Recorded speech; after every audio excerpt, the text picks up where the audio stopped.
Actually, it's already 12 past 10.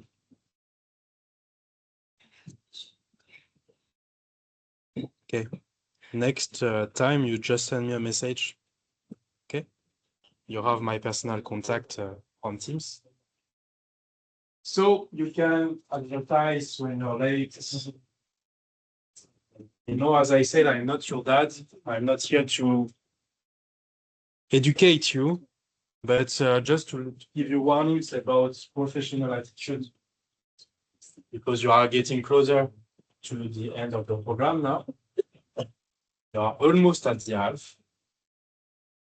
And it means that if you are late at your interviews, your internships, without any previous prior warning, it may be very badly considered from the companies. So be careful about that, okay? So today, okay, I gave 15 minutes of grace period to enter in the room for the previous group. So I will do the same for you, but after that, I give automatically 15 minutes late in the attendance. And next time it will be penalized and you will not be even authorized to enter in the room. Because this morning I was interrupted more than five times by people coming in the room. So it's penalizing the rest of the group. It's not only for me, it's for your teammates. Okay, guys. So welcome to this course. I have sometimes the question, why do we do Java as we are DSA? We don't care, we have Python. Because, guys, you don't know how to do things correctly when it comes to organizing big volumes of code. I don't know if you have done OOP already with Python, maybe a bit. Okay, that's good. But I'm pretty sure you say to yourself, well, we don't need it. Is it true? It is, I think. Okay, it is true for now because you don't need to manage big code base. So let me tell you about the menu that we will do together. OOP Foundations, Java Basics. So OOP Foundations is how to organize correctly big code base. Actually, this is why OOP has been invented. When you have 3 features in an application, you barely don't need OOP. When you have more than 200, it's more difficult to organize if you are not this structure within your code. We will see what is OOP very soon. In Java, we will review because you have seen already in Python. So then we will see the Java syntax basics. It's interesting to know, but it's not mandatory as you are DSA. So I will not expect you to be masters in terms of Java syntax. I don't care about it. You will see that the level required is pretty shallow in terms of Java syntax. So we'll stay on the basic concepts, which are the minimum survival kits to understand the Java application and to make some small modifications, or maybe to integrate your own logic into something that already exists. So this is the positioning of this course. And if you want to go further with Java, why not? Then the control flow, how to organize the different components together, how to organize the flow of the application. Then the specific OOP concepts in Java, but you will see that from the beginning, Java is OOP, so you will see. Data handling with the built-in collections and more advanced topics, polymorphism, generics, functional programming, etc. This is a code that I think you have, the kind of code you have done already. So just analyze it and tell me what it does.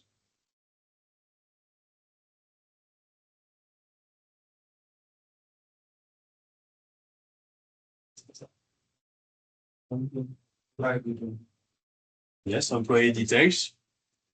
We have a list for the names, a list for the salaries, and a list for departments. What's the issue here?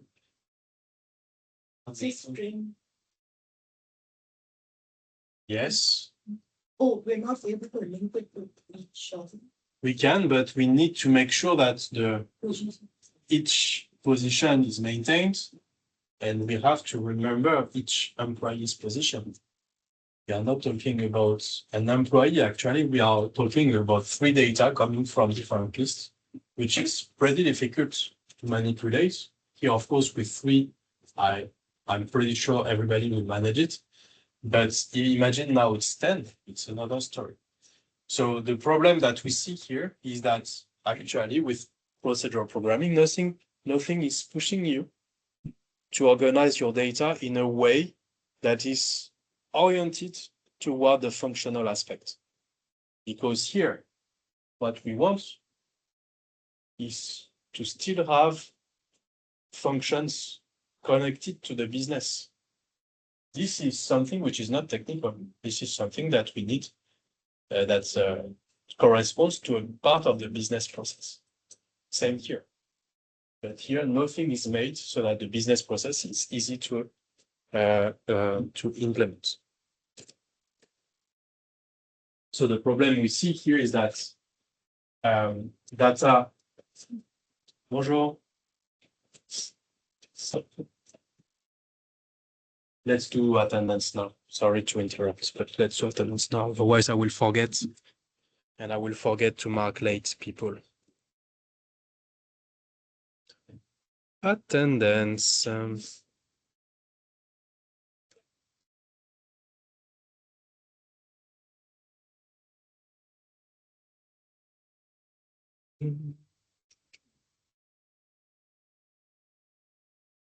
Group 2. Aman, Amrut, Anila,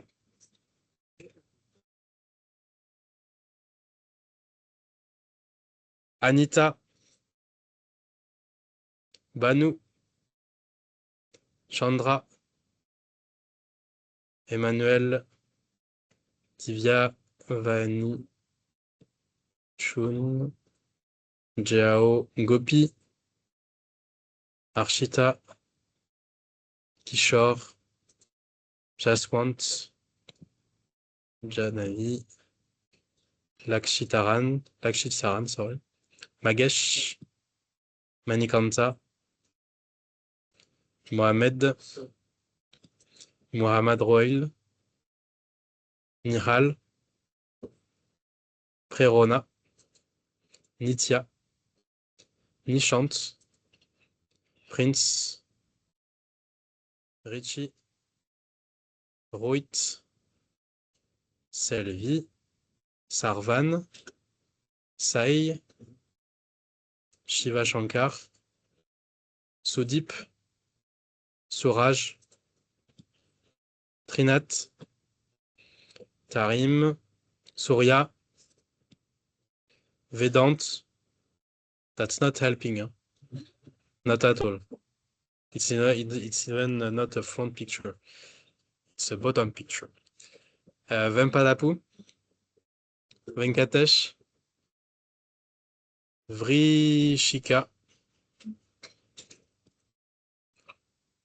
And Yogesh.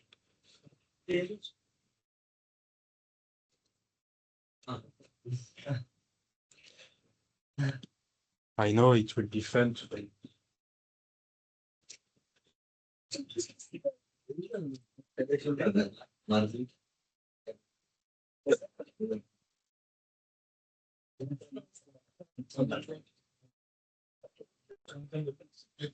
Sorry. Okay,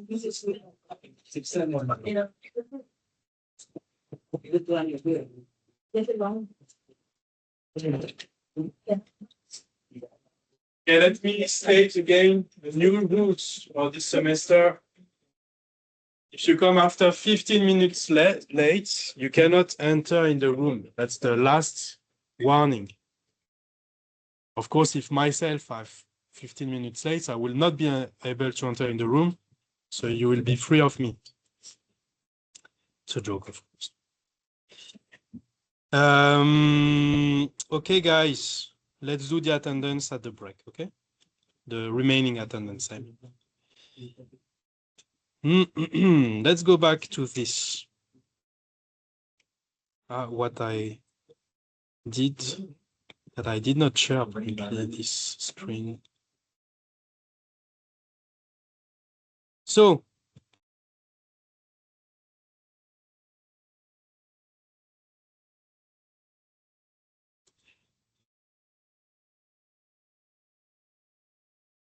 when you are late, you can say hi and sorry to be late. I think my 7 years old kid is able to do that as well. So I think you can, providing the fact that you are able to do very complex things like database programming, things like this. Okay, Darley, so low profile. Okay, so what we have seen in the previous code is that we have several issues. First, data and behavior are not correctly separated. That's good, I think. So the issue is not correctly stated here. But the problem is that we do not have a clear link between data and behavior. So no encapsulation, it means that whoever has access to the code can modify whatever in the code. And that's not good. Why is that? Because all the components, all the data are editable without any control. Here, if one of my developer wants to change anything and by mistake update this or break my syntax, etc., then nothing says that it will be bad. We have code duplication, okay, because here if we need to parse a list, for instance, the first list, I will need to do the same for the next list, etc., etc. So it may lead to code duplication. It's hard to maintain because we have, of course, no business approach for the whole thing. And it doesn't scale, of course, because now imagine that you have 10 independent lists to manage, to have more data, it will be more and more difficult. So, of course, we need another approach. One approach can be this at the code level. Sorry to enter in the code, but I know that you are maybe more understanding. If you see that this is the same kind of effort, of course, it's a bit longer because we have taken time here to describe what's an employee. Beforehand, we had to, if you remember, the 3 lists with each of the data separated between all the 3 lists. Here, we have one place where we aggregate those data into one single definition. And that's making like a custom data structure. You can call it a class, you can call it a record.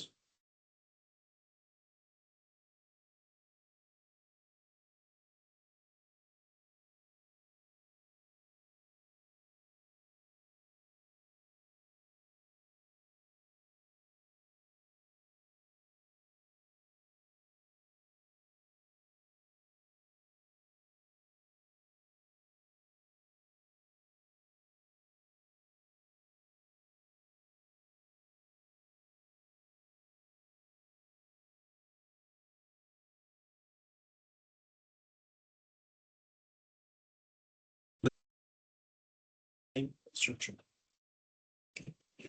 And after that, we have something which is way easier to use. You see, if I need to have an employee definition, I aggregate those data into a single place, and then I only have to use my variable, which is of type, the custom type, and then call some methods on this. Beforehand, it was provoking some code like this. A code that you don't want to see. Because whenever you see that you are using an index, except when you are doing math, if you are talking about business data, you can be sure that at some point you will just miss a step, and it can be even worse than having an error, because sometimes you are just taking the wrong employee data. You are doing data science, right? So you know that what is super important is the data quality.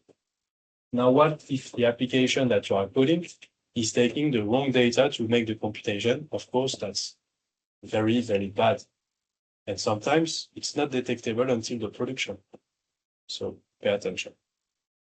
The good news is that the philosophy that we will, bonjour, it's 30 already. Okay. Your colleagues will brief you about the new rules for this semester. Okay, so the benefits to have a business mapping. And so when you are talking about a business concept, being it an employee or car or whatever application you are programming, you have some concepts that are here directly in the code. So you do not manipulate lists, you manipulate car, employees, salaries, etc., etc. You have protection, because you can see that here you do not have any access outside of this construction here. You do not have access to this. So only the methods are able to manipulate those data. So that means that someone who wants to use those data, they are forced to go through the employee class. And it is not open like before with open data structures, etc. So it's controlling the way you are using your data. Reusability, of course, because once the employee class is done, it's done. If you need to do some updates, you do it once, and it's applicable all in the rest of the application. Maintainability.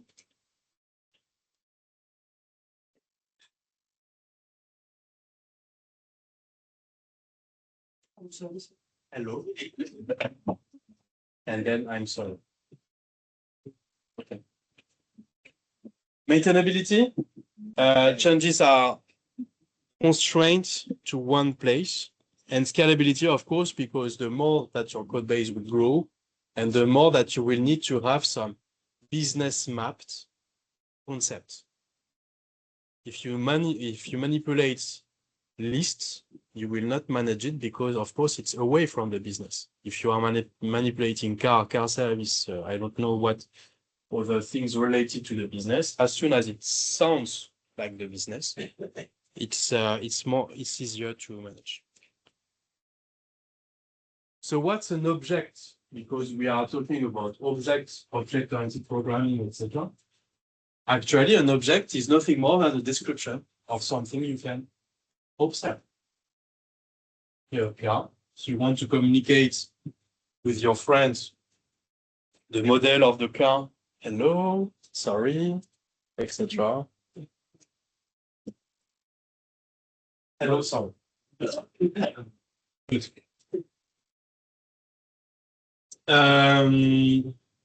If you want to exchange some data with some observation with your friends, you will maybe not use that formalism, but it will be contained into a natural sentence, into a natural language sentence that will contain those information.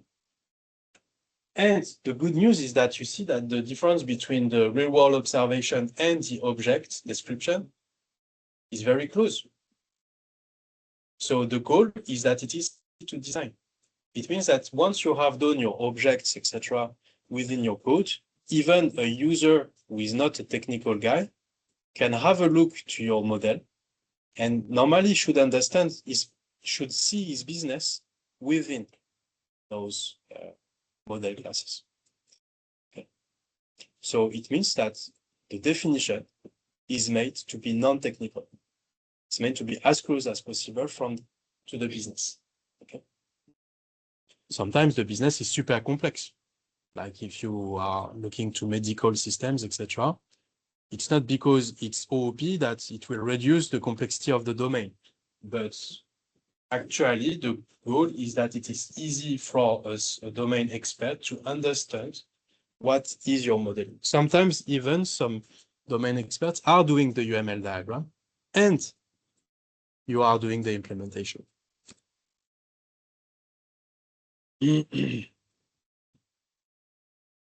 So the difference between class and instance, because actually I don't like the word object. It's bad because it's called object-oriented programming. And we'll try to not speak about object anymore. We'll try to speak about class and instance. What's the difference between class and instance? Class is the global definition. Instance is one occurrence, one observation that share the characteristic specified by the class. If I look at the students list that I have here, I can see that I have very common characteristics. We all have a name, a student ID, a birth date, a country, an origin country, etc., etc. Okay. But you are all having some different values for that. So the class student can stand into 4 fields, but the instances are as many, is that we have as many instances as we have different students. Okay, so this is the big difference, class and instance. Class is really what you have in common with all the rest of the occurrences.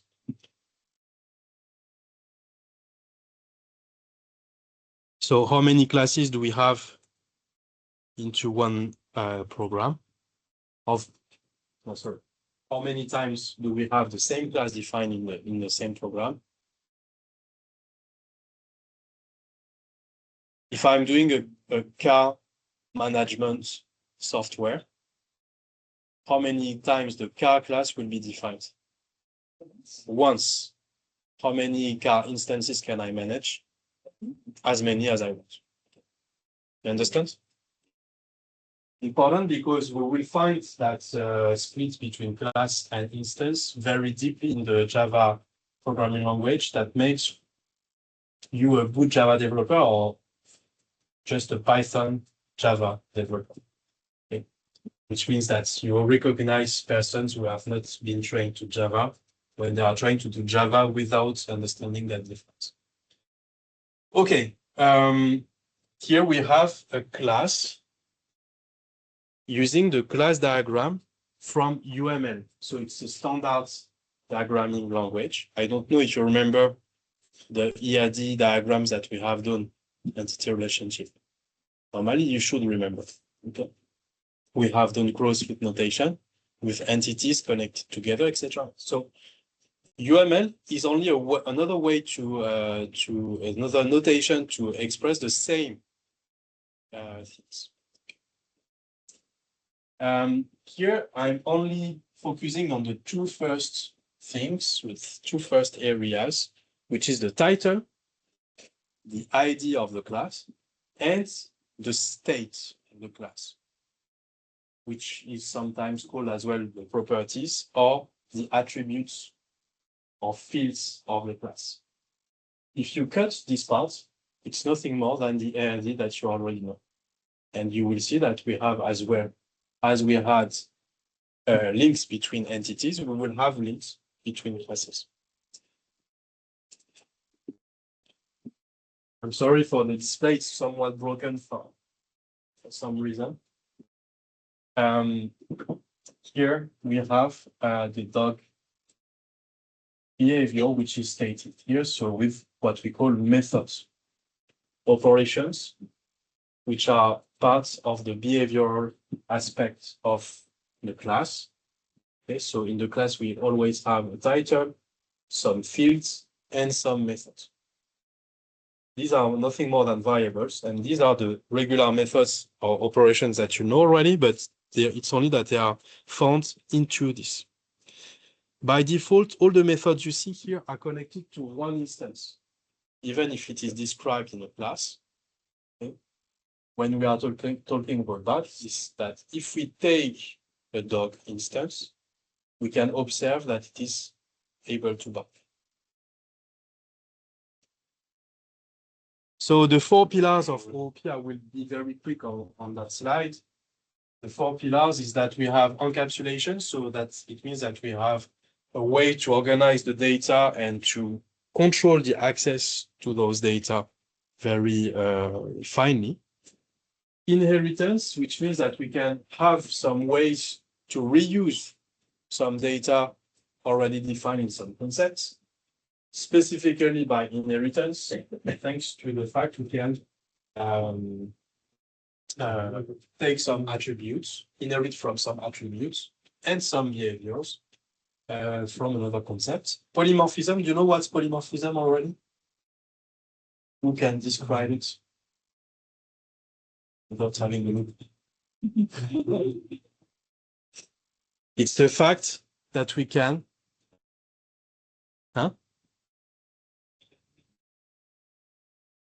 Yes, but I can do things in many ways without polymorphism as well. Yes.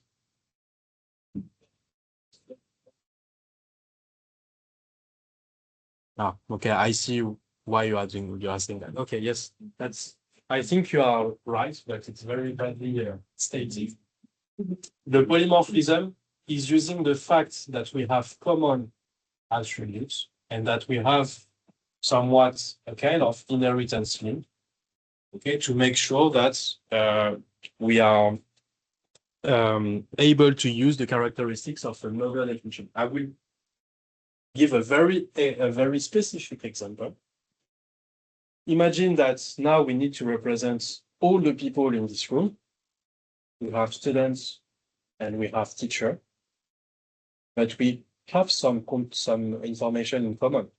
We all have some structure in common. We have all the name and an email address name, so that can make a contact definition. And both are inheriting maybe from pattern. Imagine that now I want to only send an email to a list of people. I could put, thanks to this approach, the students and teachers in the same list, because it's a list of contacts. Because the only thing that is interesting for me is the email address. Okay, so thanks to polymorphism, you can do this. The fact that you can downgrade or upgrade the level of knowledge that you want. Bonjour, it's super late. It's in French, so I think. Bien joué. Okay, there are new rules about attendance, so your colleagues will let you know, okay? Okay, and abstraction is exactly the fact that we can use the same approach, but this time to implement, to hide complexity behind some concept. So let's just think about it, just remember about it, but we'll see it in action in the next slides. So why do we use UML? I already said why we use UML. Because we want to exchange information with non-coders. Okay, this is super important.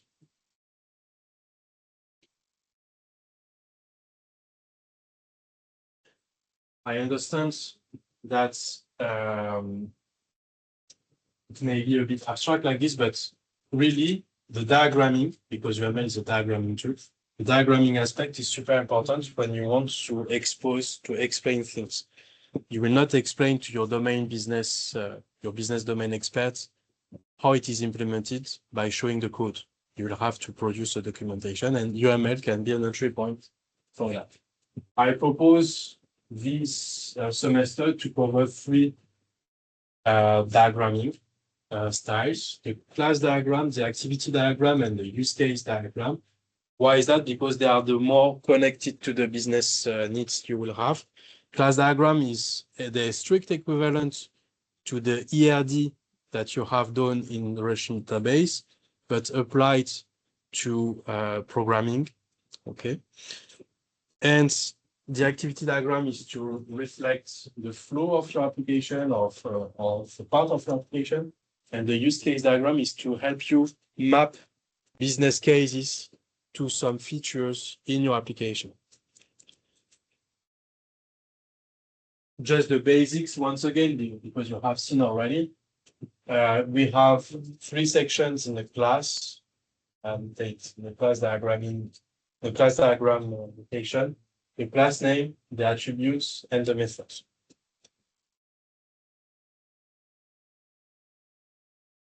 Now, if you remember, I say that we could have some links between classes.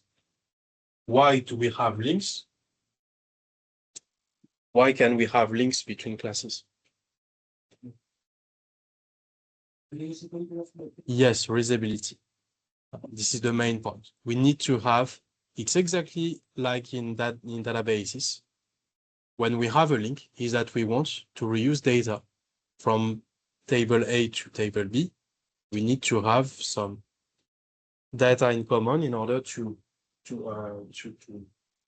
not duplicate part of the data. It's exactly the same here, but for the code. We don't want to replicate the code, so instead of defining again the same code, we'll simply reuse what exists already. We have four main relationships between classes that we need to define: the association, the aggregation, the composition, and the inheritance. And we will see next time another type, which is the implementation. So this is the association. Sorry, it's a bit USB formatted, open, but it's readable, I think. We have here two classes. We have two classes. We have the person and the account, and they are linked together by the fact that the person can own an account. It's not very clear here, but it's a star that we have. It's 0 to star and 1 to 2. So one person can own 0 to many accounts, and one account can be owned by 1 to 2 persons. So normally it should be talking to you because it's exactly the same kind of problematic that we had while designing the tables and the entities in the relational database course. But why do we have this association link?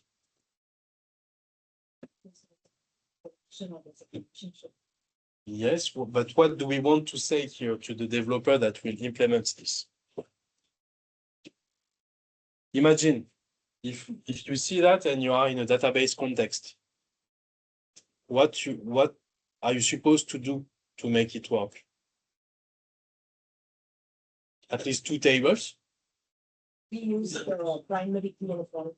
We need to, as we have a link, we understand that we need to set up a link between tables. And how do we do that? Foreign key, primary key. Here, unfortunately, it will not be as direct as it seems because we have multi-valued relationship from both directions. One account can be linked to many persons and person can be linked to many accounts. So how do we do in that way? Intermediate table to make the link between person and account. So when you have many to many, it's not directly manageable. If you want to follow normalization principles, you need to create a third table that does the intermediate between both. And here it would maybe be the case. Maybe in Java or whatever OOP language, we need to, at some point, create an intermediate concept to bridge them.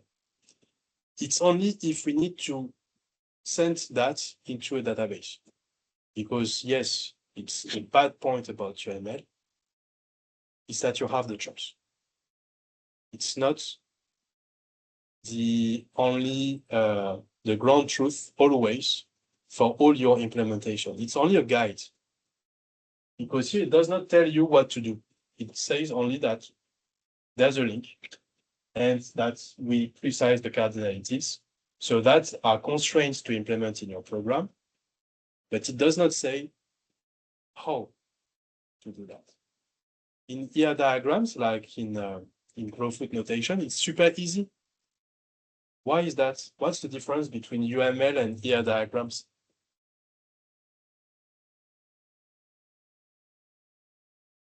ER diagrams are made for relational databases. Relational databases, how many languages do you have? One, the SQL. So it's super easy because you know all the constraints of SQL. You know all the logic that comes with SQL. This is made for Go, for Python, for Java, for C#, for C++, for whatever language you want. So you cannot make a cookbook from UML to implementation that will always work. Bonjour. And sorry. Okay.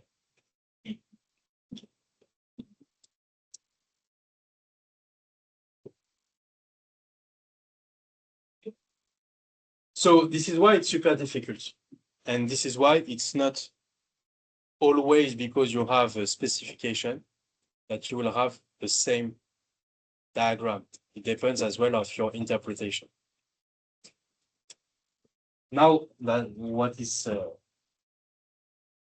why do we have this? It's because we know that there will be a link between class and Something out of class upon mastery. excuse me, go again. Like we have a wide suffering, so we can have a class upon mastery into the class. Ah, yeah, okay. No, it's not possible because here, if we do that, it can be implementable, but you will have issues while you try to save it somewhere. If you are using a non-relational database, it's okay because you are mainly allowed to nest list within a record. But here it's not possible if you want to implement it into the relational database. So if I were you, I would think in the worst case, and the worst case, the most constrained case is the relational database. In the document-based database or graph-based database, you do what you want to, almost. In a relational database, you have rules. And if you want to enforce those rules, then your design of your application will be connected to that constraint at some point. So you can choose to do what you want from the beginning, but have some issues at the end, or think at the end to just modify how you think from the beginning, okay? This is why as well you can have different approaches, different UML design, depending on what is your architecture.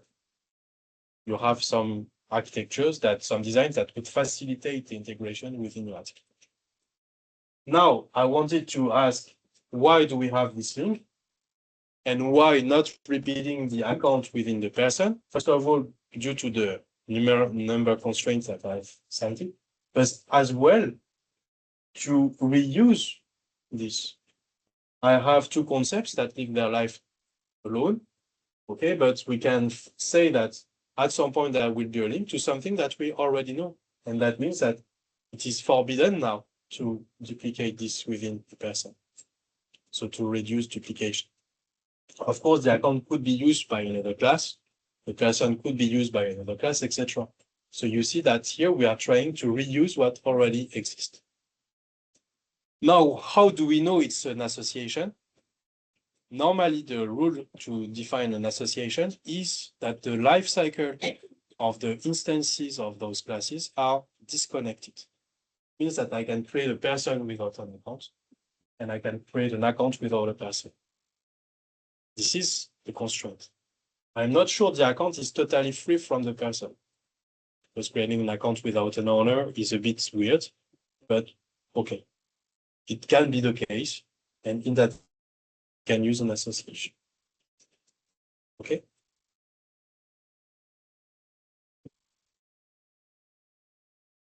So sorry for that, but this should be empty. Okay. It should not be gray, it should be empty. There's a mistake in my diagram. Okay. So it should be empty. And this is the aggregation, the weak aggregation. Here we have a case where we have an email class and a file class to represent the attachment linked. We have set up this with a timer, which should be empty. Which means that what? What's the difference between association and this case?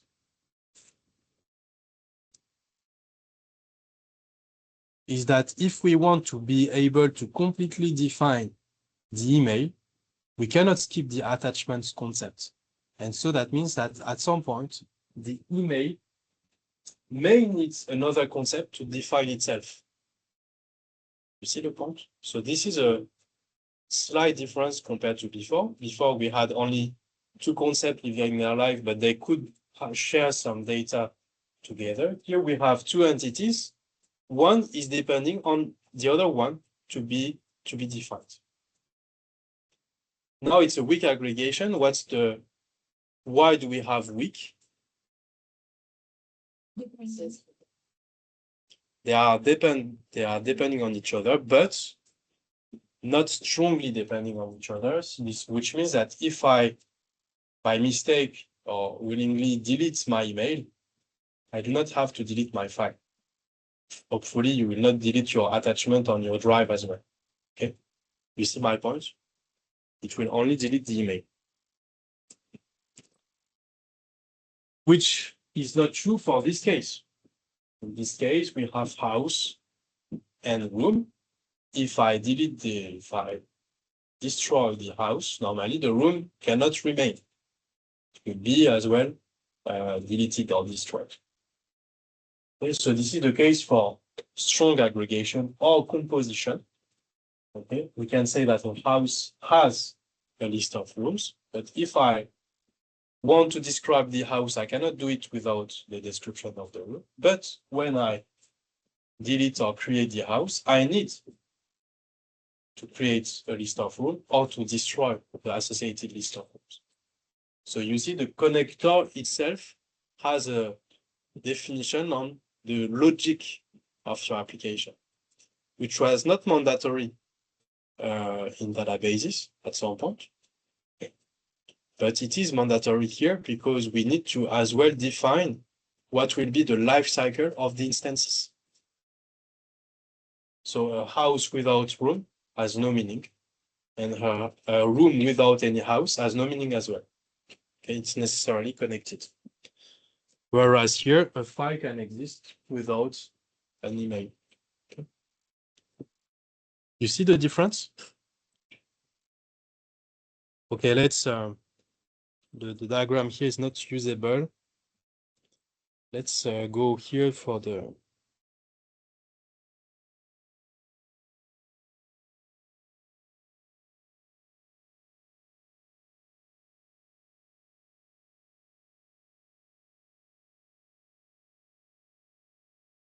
so the is a connector is a diamond, is an empty diamond. And here we can see that zebra, fish, duck are all pointing toward animal. So this is another way to reuse. Here we are reusing, in the zebra, we are reusing the plain animal definition. Okay. Same and same. So what does that mean? The duck, in the end, will have the complete definition of what is an animal, plus its own definition. So it's a specialized version of the animal. And the animal is a generalization of the duck. Here again, what's the goal?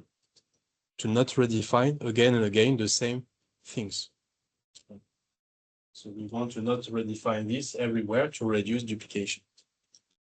This is the only out of the 4 we have seen where we have link between classes themselves. The rest, here, at what level is made the link here? At the instance level. One house instance needs a list of rooms. One email instance may need some files.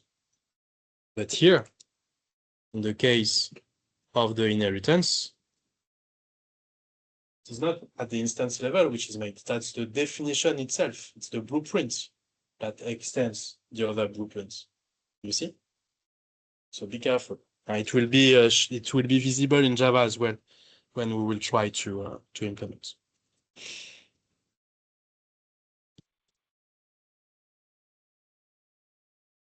Okay, so some keywords, some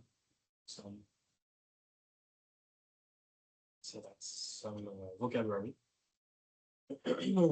Generalization, specialization. Generalization is when you come from specific to most general. So when you try to define the superclass, the animal superclass that we have talked about, and the specialization when you are trying to find a subclass that matches the main class, but with some special attributes.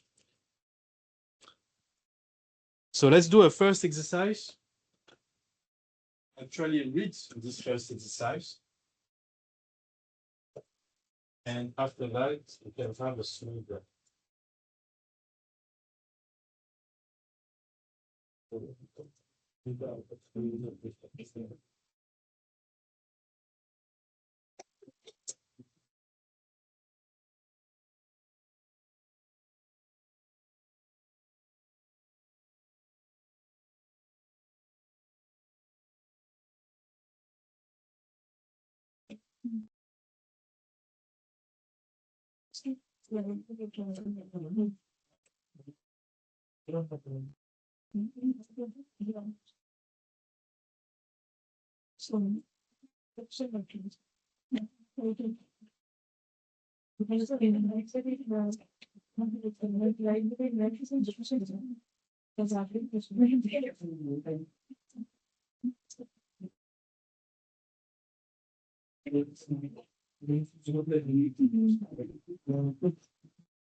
I strongly advise that you use mermaids to do your diagram.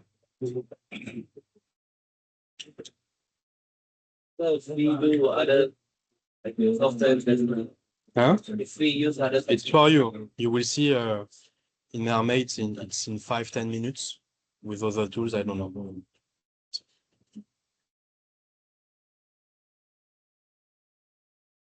Okay, let's take a break.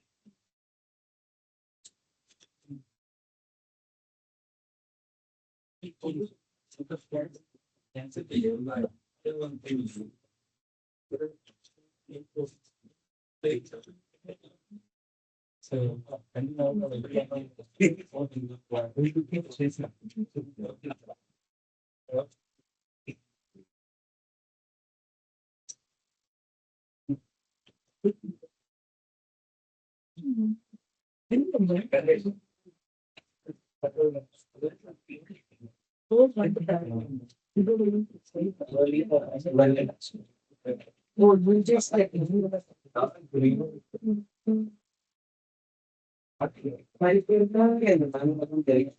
Successfully joined. School के साथ जो jail में लोग के वो नजर को भी कहते हैं लेकिन अलग नहीं लगा Yeah. मुझसे आज ही बात है अभी कह रहे हैं उसकी बिल्कुल तो अच्छी लगी है पर आज भी नहीं अच्छा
You're going to ask him how much I do, but.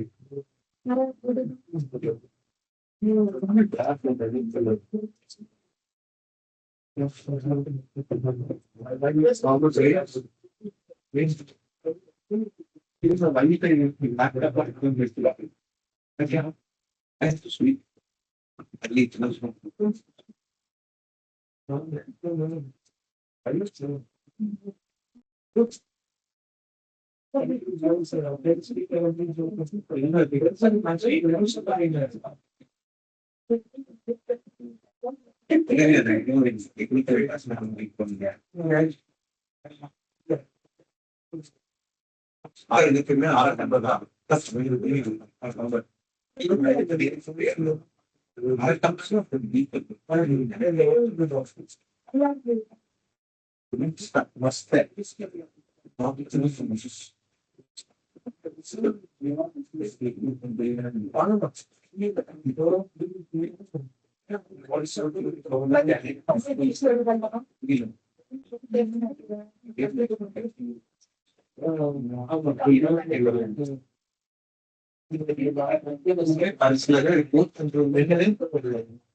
Depends on the size.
Yeah, we're doing.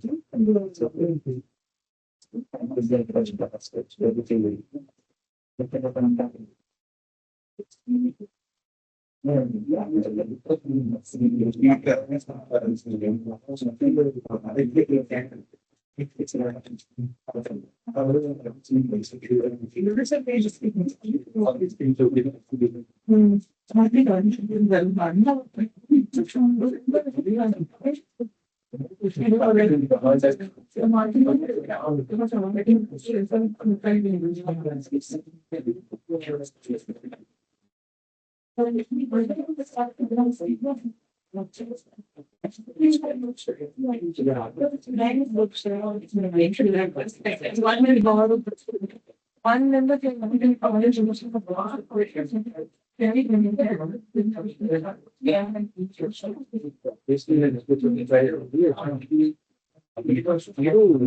larger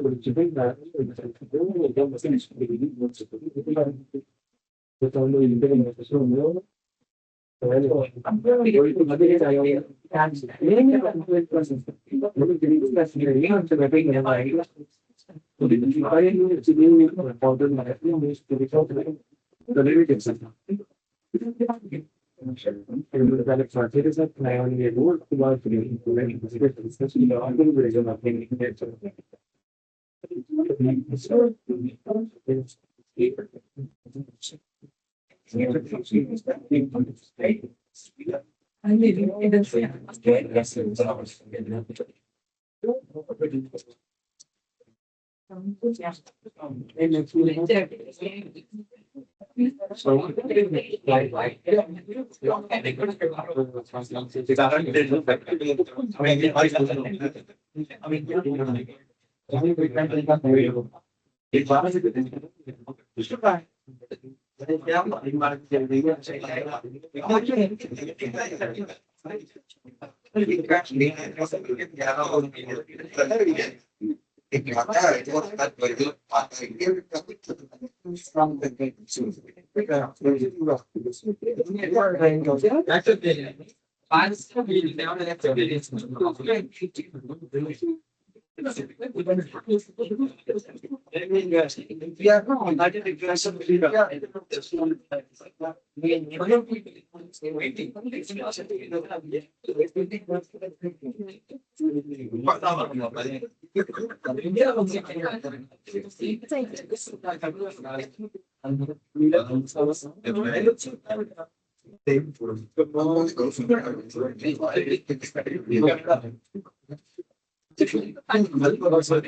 Okay, guys, let's resume.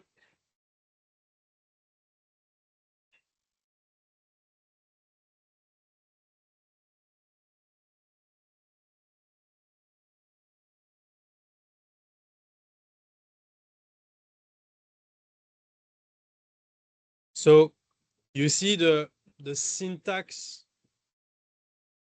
for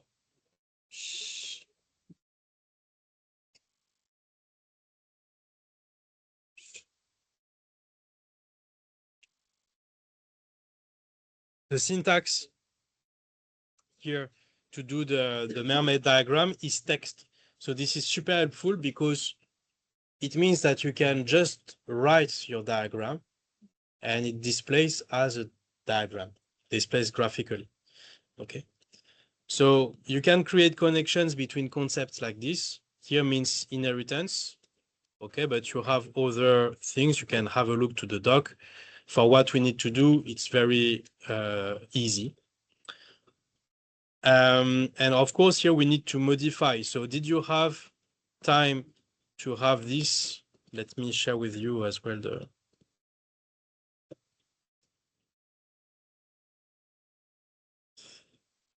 the slides.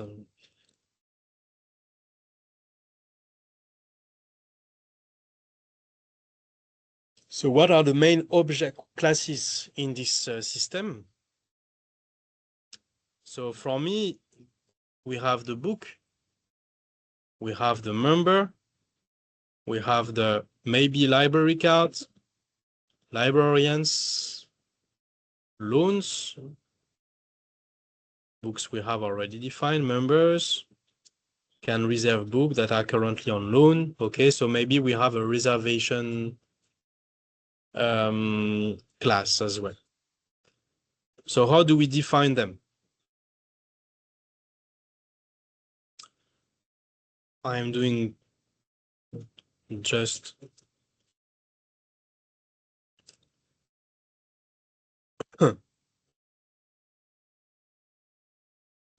we do class book, and then we'll start with properties, with attributes.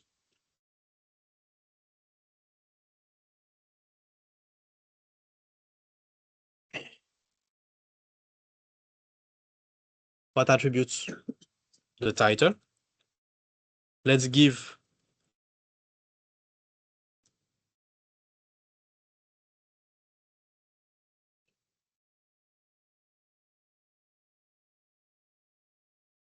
okay. And so on. Book, what? You mean for the ID? So something like this. Ah, the number of books. Okay. It can be this, or it can be an ID, and then we have this ID is borrowed by this one. So it's not stated in the very small specification we have, but string. Let's do it like this. Okay. Then we have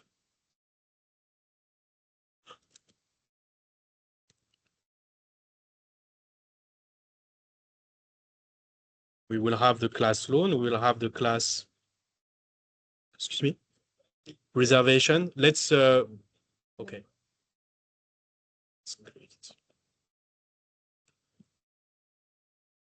Member.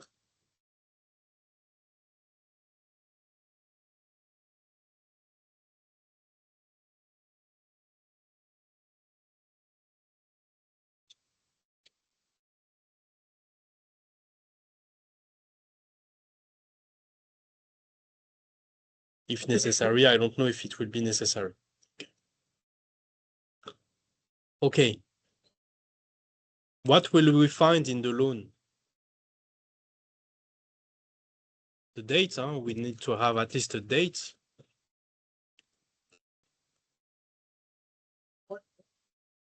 what book? So something like a book ref.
Okay.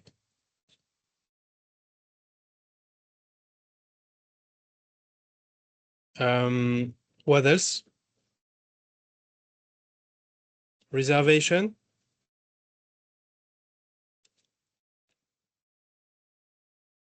Maybe reservation dates.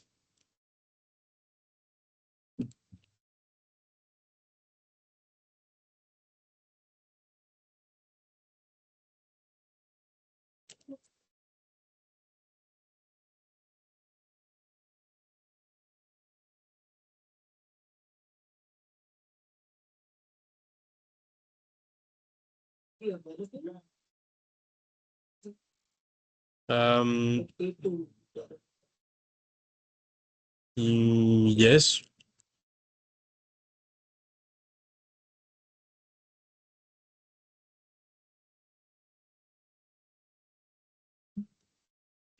Something like this. Okay, let's keep like this for now. The member.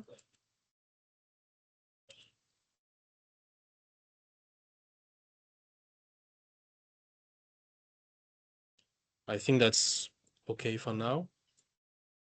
Same maybe for librarian.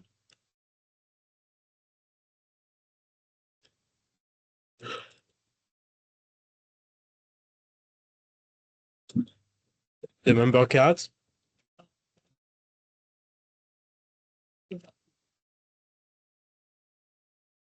Sorry.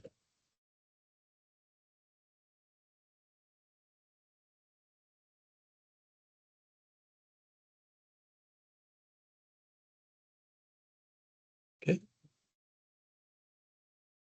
I think that's pretty good.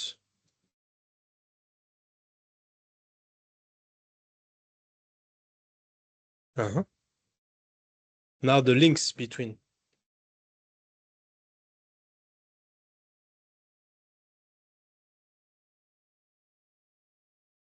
What will be the kind of link as well? So yes, book and loan and member. Shh. So what kind of link it is?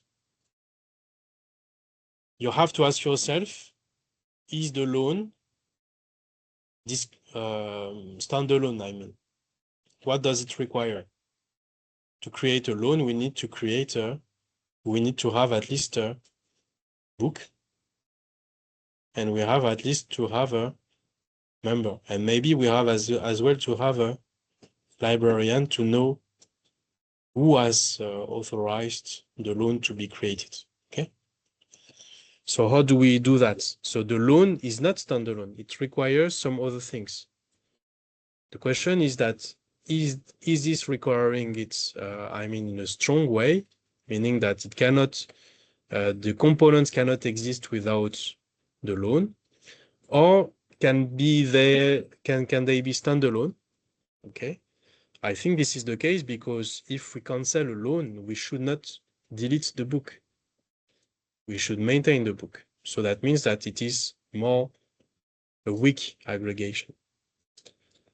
So we can describe the links like this. After we have our boxes, we can do loan.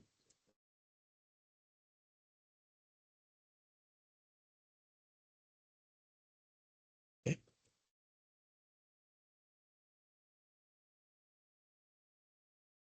We can have as well loan.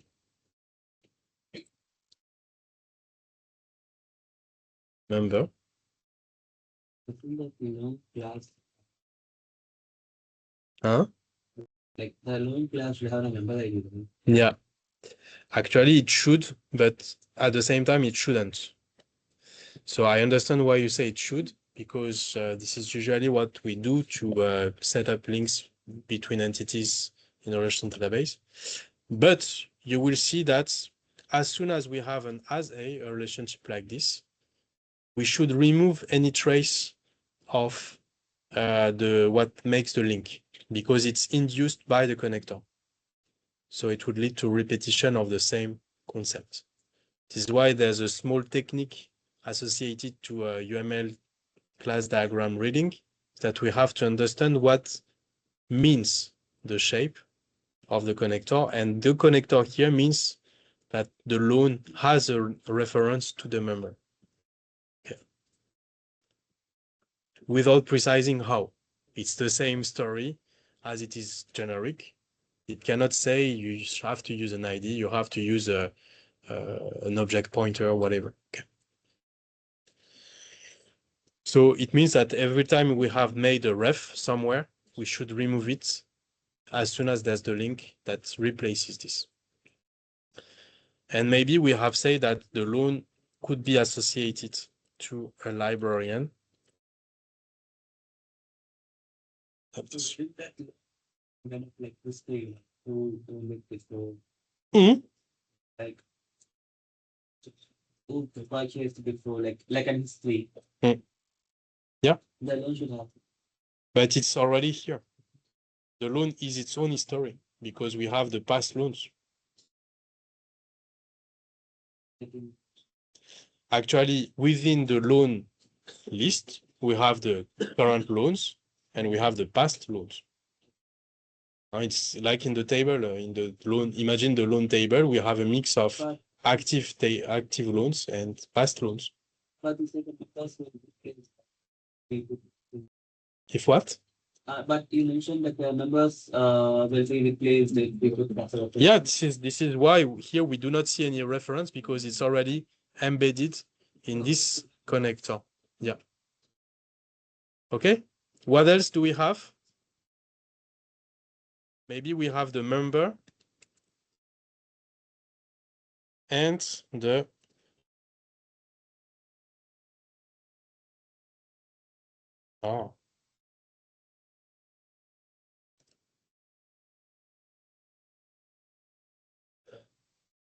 member and member card. What happens if we delete the member? Should the member card persist? No. So this is where it is a strong aggregation, and the symbolic for that is a star. And so that means that here it's a plain diamond.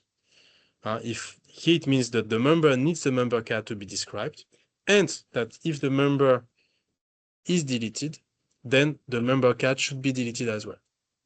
Okay? And as soon as we do that, we do not need the member ref to be maintained anymore because it is induced by the connector. Because we have this connector, it means that actually this is the member itself that has a link to the member card. So you see the reference is in the other way. The member has a reference to the member card. Okay, guys?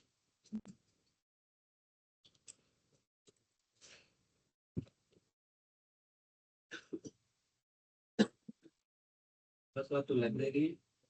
Hmm? To library. Member card to librarian. Why? To find. But what could be the link in terms of data? It could be issued by a librarian, maybe.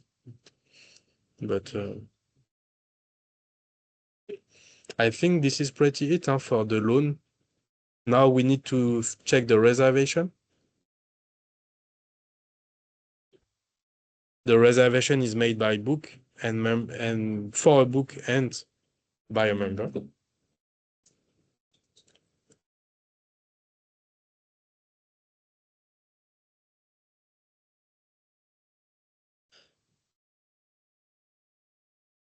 Book.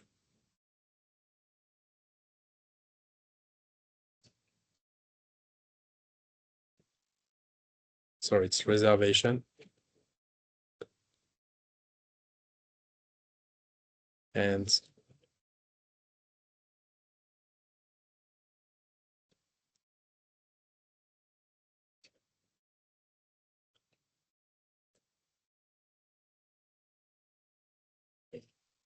okay, guys.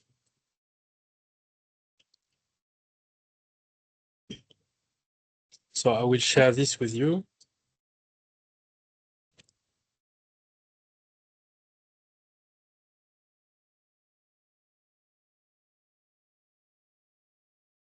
And what you have to do now, just think about it.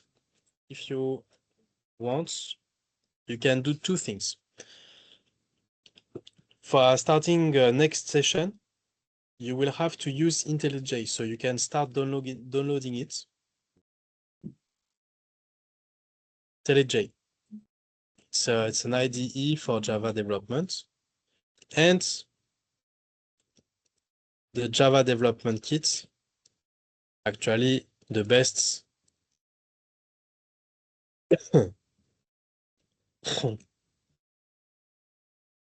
the best is to start with the JDK 21 LTS. You download and install both. Okay. And starting next time, we will implement some Java, so it will be required to have it on your computer. Okay. So you can don't trigger the download and think about this.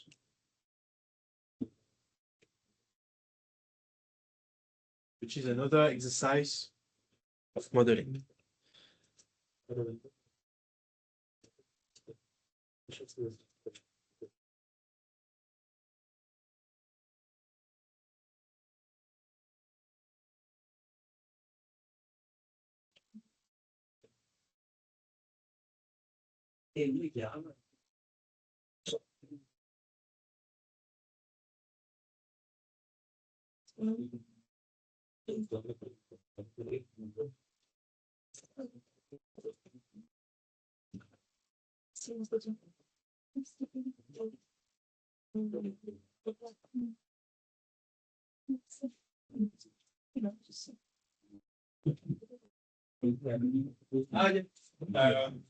For IntelliJ, you can download the ultimate because it will be actually free for you guys for 1 year because you are EPITA students.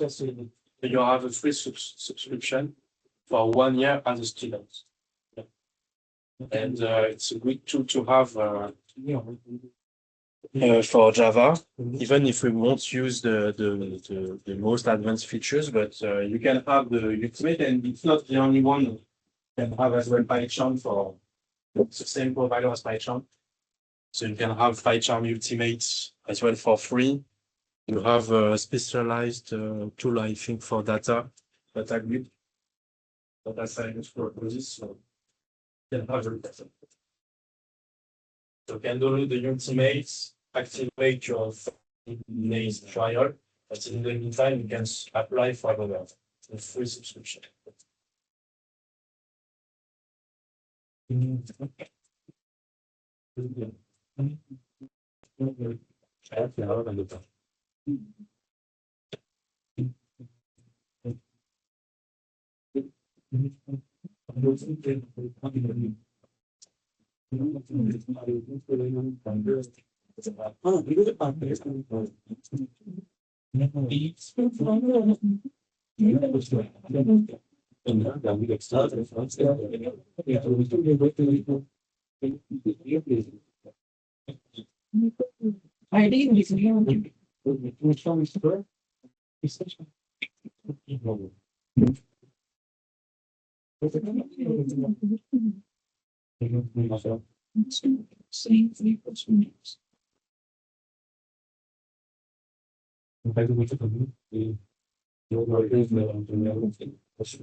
Updates the attendance.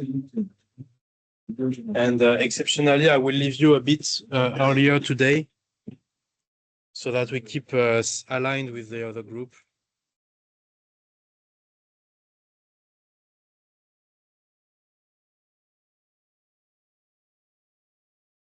I know. Any other? Yes, late. Amrut? You're Amrut? Chandra Shekhar? Emmanuel Nishai? Jiao? Kishore? As I said, I put you only 15 minutes late today. but next time it will be more. It will be even maybe not possible to enter the room. Gopi Chandu. Lakshit Saran, sorry.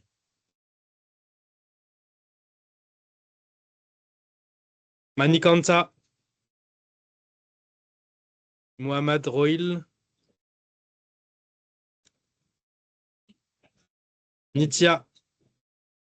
Nishant.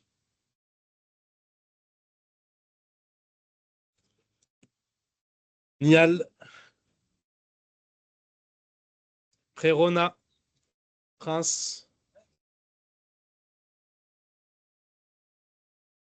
Rishi Varma. Shiva Shankar. Sarvan.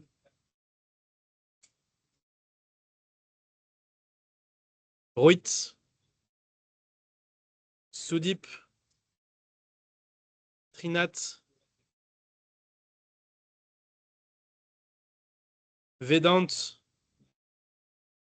Vempadapu. Venkatesh. Venkatesh? Ok. Oui. Emmanuel. You did not raise your hand, right?